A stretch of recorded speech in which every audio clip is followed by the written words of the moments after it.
87 years old, a lifetime of careful savings, gone in months. Rayanhold trusted his bank. He followed their instructions. He cooperated with what he believed was a fraud investigation designed to protect his life savings. Except there was no investigation. There were no officials. And by the time he realized the truth, every dollar he had worked decades to save was gone. But here's what makes this story even more devastating. The banks knew. They saw the red flags. They sent warnings. One bank even froze his account, and he still lost everything. This is the story of an 87-year-old Canadian man who was manipulated, drained, and abandoned by a system that was supposed to protect him. And what happened to Rayanhold exposes cracks in the banking system that put every single one of us at risk. If you want to understand how scammers exploit the elderly and how banks fail to stop them, hit that subscribe button for Crimes Beneath Silence right now. We expose the frauds, the failures, and the predators who hide behind legitimacy. Now let me tell you what happened to Rayanhold. That you don't lose your life savings. So I went along with it. There's all the transfers. Rayanhold had spent most of his adult life doing what many Canadians are told to do: work steadily, save carefully, plan for later years. By the time he reached his late 80s, he lived quietly in Victoria, British Columbia. His routines were stable, banking was familiar. He checked statements, kept records, and trusted institutions he had used for decades. The money in his accounts wasn't speculative wealth. It was savings built over a lifetime, meant to support his remaining years and leave something for his family. In June 2024, his phone rang. A caller ID showed CIBC, a name he recognized immediately. The voice on the other end sounded calm and procedural. The caller said there was concern about activity linked to money laundering, that the bank needed his help to protect his accounts. The issue sounded small at first, a matter that required cooperation rather than alarm. The words were familiar: fraud protection, verification, security review. He listened. The caller said something that landed with weight. "We want to make sure that you don't lose your life savings." That sounded like something a bank would say. So I went along with it. Rayanhold later recalled that he simply went along with it. The instructions didn't come as demands. They came as steps in an investigation. And the tone resembled years of legitimate calls from institutions where procedures and caution were normal. The process felt structured. There was no sudden ask for a large transfer at first. Instead, there were small actions that seemed logical. As weeks passed, Rayanhold began withdrawing money. At CIBC branches, staff noticed activity that didn't match his previous behavior. One manager froze his online and ATM access, flagging unusual transactions.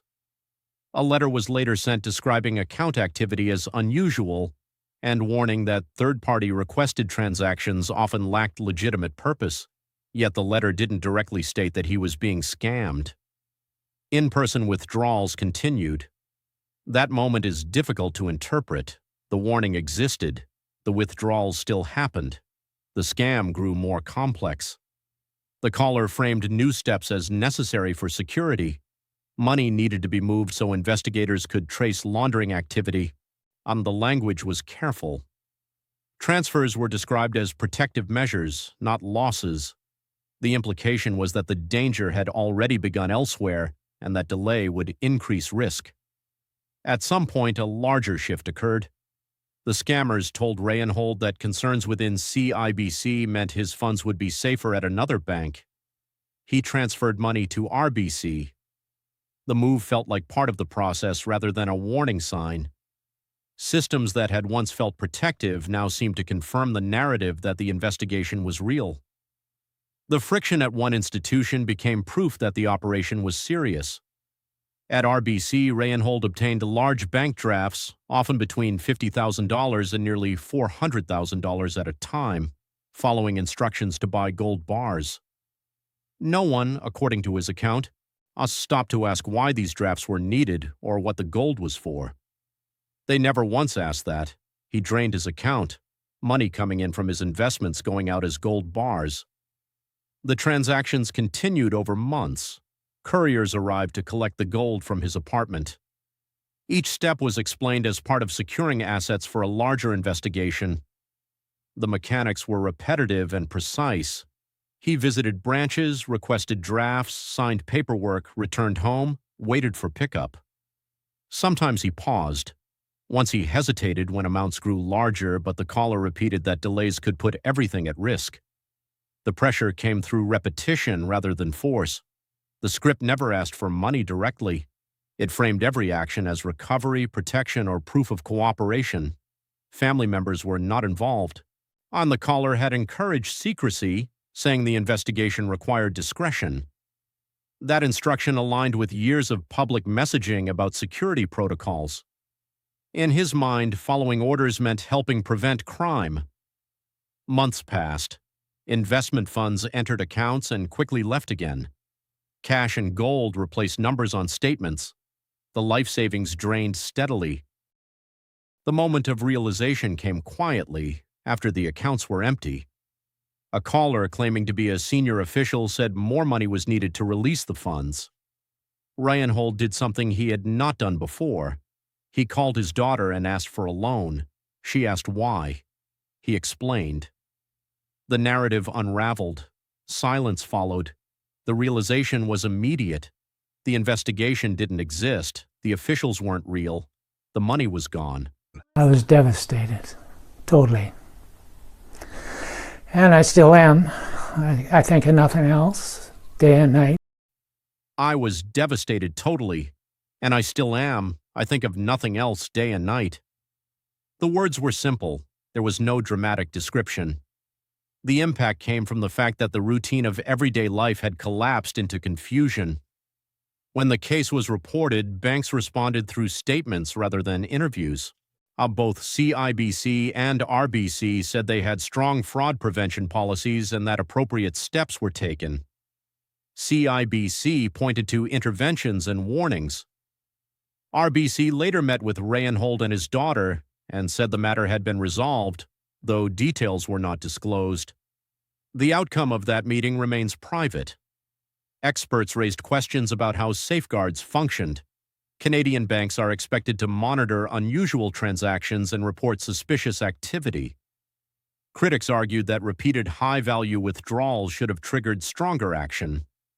Others noted that customers retain control over authorized transactions, creating tension between protection and personal autonomy. There were also broader legal uncertainties.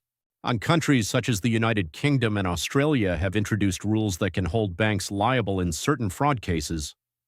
Canada has not adopted comparable protections, leaving outcomes dependent on individual investigations and internal reviews.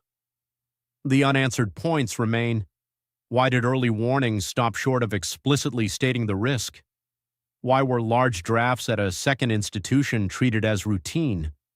Whether a single pause, a longer conversation, or a refusal at a teller window might have changed anything is impossible to know. Life afterward changed in small ways. Banking routines became sources of anxiety. Trust in caller ID and official language faded. Records once kept for peace of mind became reminders of what was lost. The money was intended for later years, and later years arrived without it. Rayanhold's story sits in an uncertain space between personal responsibility, institutional duty, and evolving fraud tactics. An 87-year-old man was targeted, manipulated, drained of everything he had, and the systems designed to protect him saw the red flags but didn't stop it in time. This isn't just about one man's loss. This is about a banking system that allows this to happen. A system that sends warnings but doesn't act.